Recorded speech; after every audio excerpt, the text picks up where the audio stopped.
Globalization. Within the lesson, I was explaining you many topics about the definition of globalization. Next, Arab Springs. Then I was explaining you about MNCs and globalization. The production across the countries, interlinking production across the countries, and MNCs and globalization. Previously I was explained you. So today I am going to explain you some more topics in globalization. That is, the first one is foreign trade and integration of markets. Foreign trade, foreign routes, the sea routes and the trade routes are important ways to connect the countries and the people in olden days. Since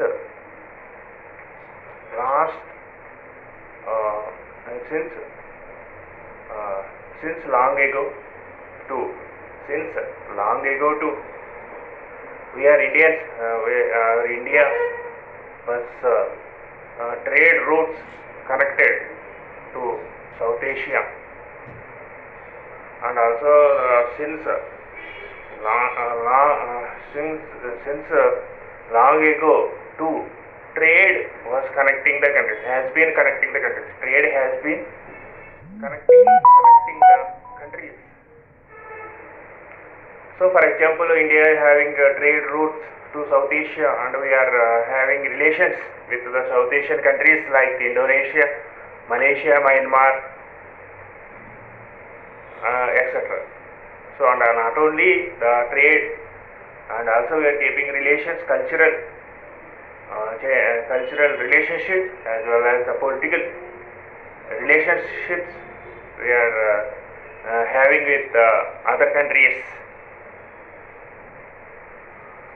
So India is having trade route to Saudi Arabia. So we are having the roadways, trade roadways, as well as the sea routes are connected to Saudi Arabia, and we are having trade. We did the trade with Saudi Arabia in olden days. At the same time, the sea routes were discovered to India from Europe. In olden days onwards, means during the 17th century, 18th century onwards, the European people are having good demand. So the Indian products such as spices, food grains and textiles are having good demand in European market. That's why Europeans want to do business with India. So they discovered sea route. Then East India Company had made the trade center in India. Like the foreign trade is one of the way through which we are connected the markets, the integration of markets in between the countries.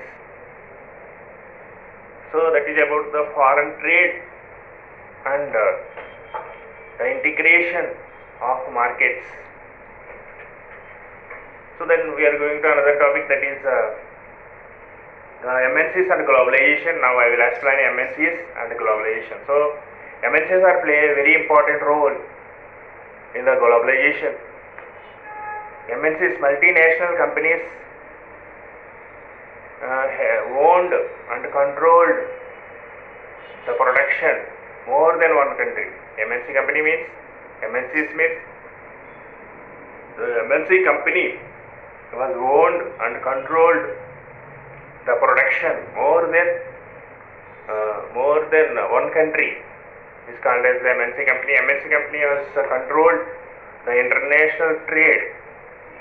Means international trade and productions, different productions across the world. MNC companies.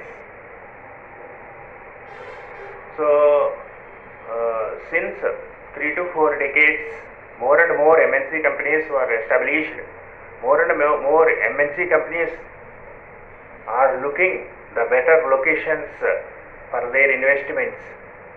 The MNC companies want to establish industries into other countries. So they are looking better investment, better locations for their investments.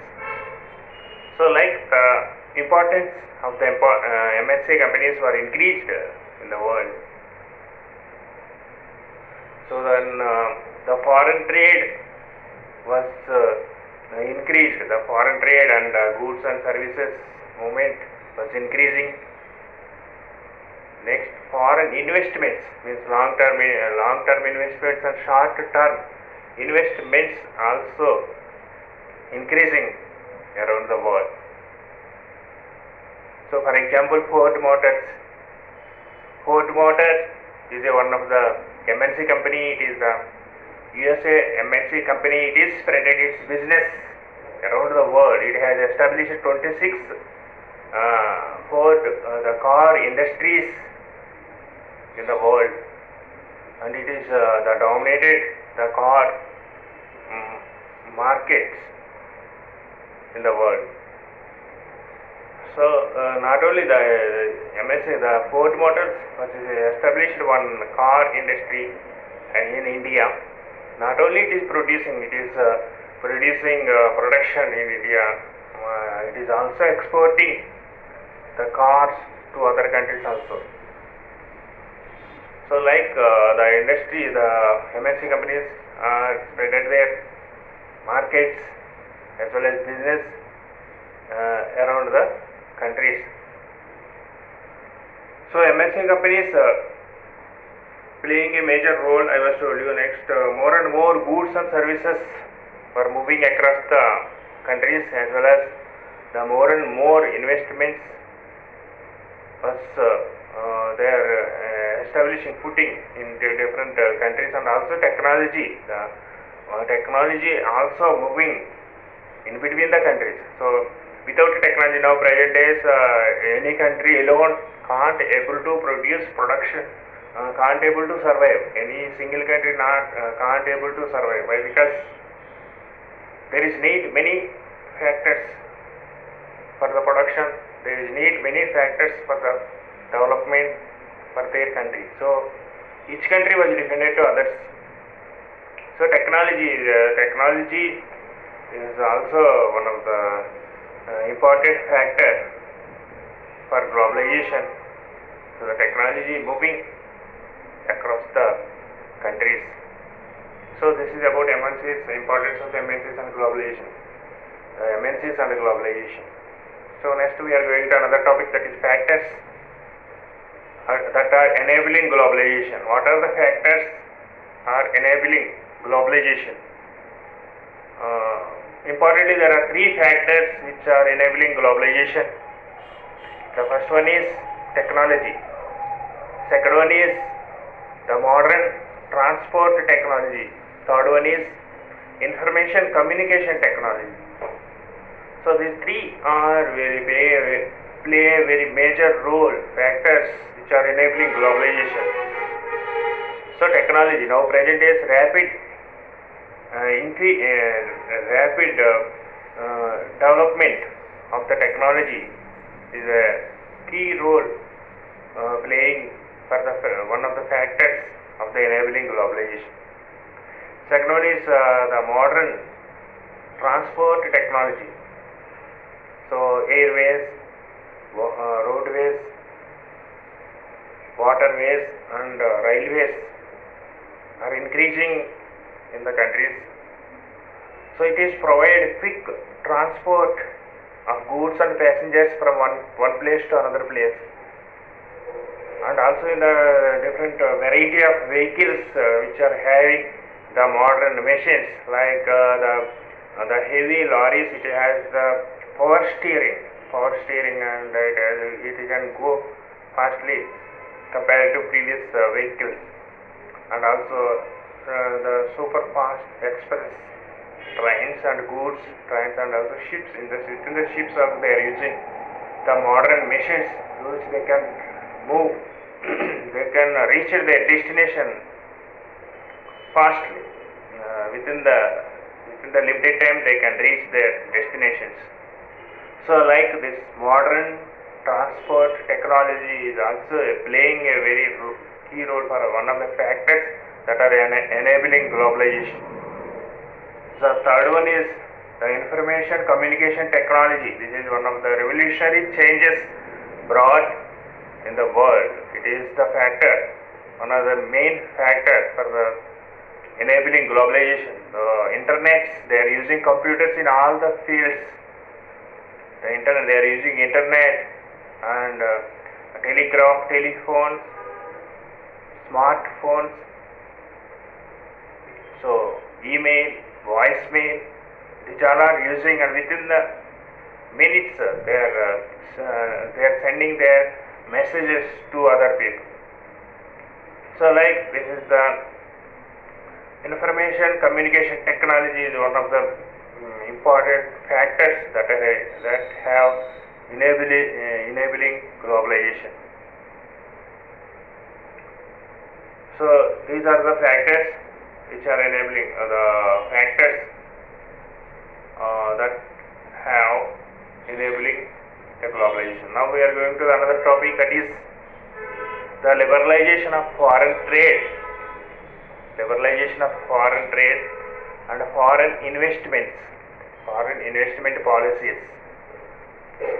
So example, the China. So in India, Chinese toys are having high demand. In Indian market, 80% of the toys are Chinese toys. So why this is happened? What are the how this is happened? How the Chinese can spread their products into the Indian market? Why? Because the India was due to the liberal foreign trade. Due to the liberal foreign trade, Indians were removed the barriers and allowed foreign products. So that is why the Chinese was easily can produce their toys into the Indian market, and they sells their products with low cost compared to Indian toys. But if the Indian government was imposed import taxes for the Chinese products, means then the Chinese products rates were become high, then they can't able to survive in Indian markets. But due to the liberalization, we have removed the barriers of foreign trade, and we are not imposing the high import taxes over the import goods.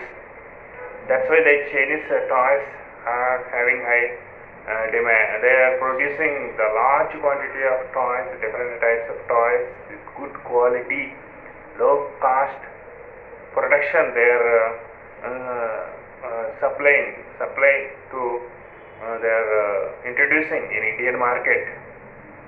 The Indian local toys production industries not have that much of they are not producing the production with low cost. They can't unable to producing the toy production with low cost. That's why they are failed to compete with Chinese toys. And also wholesale market traders, Indian wholesale traders was benefited. Why? Because the Chinese toys they are getting with low cost. That's why the wholesale traders in India, they are getting benefited by the Chinese toys. They are imported the toys with low cost from China, and they are distributing these toys into the local markets and with low cost. That's why the trade was that's why the consumers also they are getting these products with low cost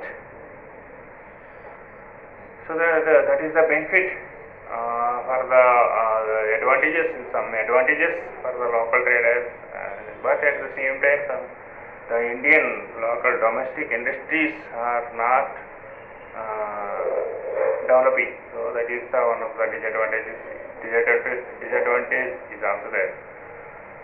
So this is one of the example through which we can understand that liberal policies means by the liberal policies we can remove the barriers of foreign trade and foreign investment, through which the foreign goods products where we are introducing into our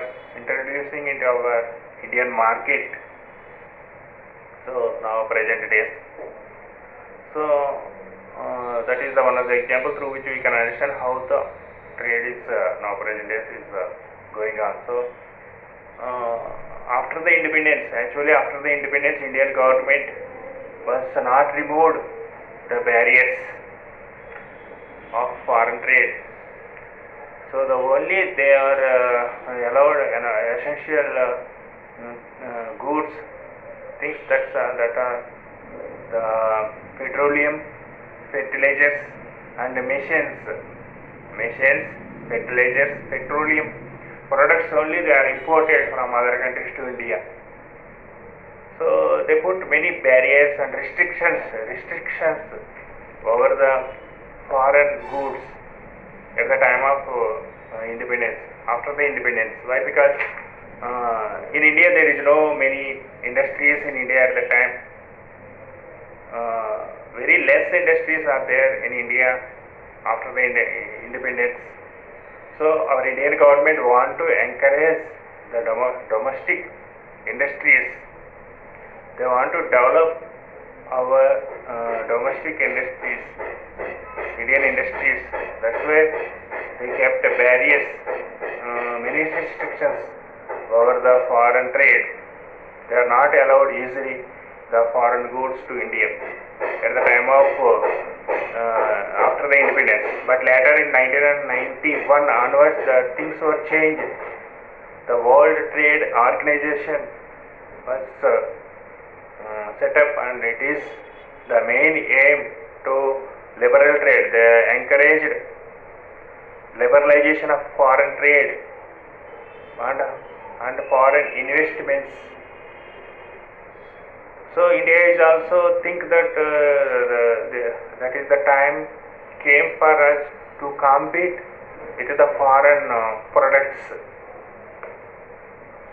So if we are Indian companies, if the Indian companies are competing with foreign companies products, means then our Indian domestic companies also produce. They are using the technology, modern technology, and they can produce the production, quality of the production with low cost. When we compete with the foreign companies, when we are compete with the foreign products, means then only our Indian products survive in the international market. So like that they thought, and they are also need some support from the international markets, and they need the financial support. So that's why due to many reasons, our Indian government was adopted the liberal policies. So adopted liberal policies, and we are allowed, we are removed the barriers of foreign trade and foreign investment. We are allowed all the foreign investment. We are also allowed the foreign industries. Foreigners have set up the industries in our India, and we are providing the infrastructure facilities for what they have to require when they are establishing industries in India. So like we are adopted new policies, liberal policy, through which we are come under the World Trade Organization. So the powerful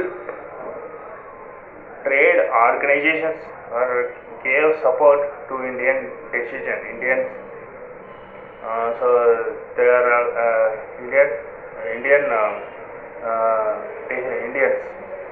They gave support to Indian policies when we are adopted the liberal policy. What is the liberal trade, liberalization? What is an liberalization? Means removed barriers over the foreign trade and allowed the foreign investments. Remove the barriers over the foreign investments. It's called as the liberalization, through which we can impose only the less import taxes over the foreign goods, and we are welcome the investments. So these are liberal policies we adopted by the liberation of foreign trade and foreign investment policy. So children, we have completed these topics. Next we are going to another topic in next class, that is World Trade Organization. So thank you.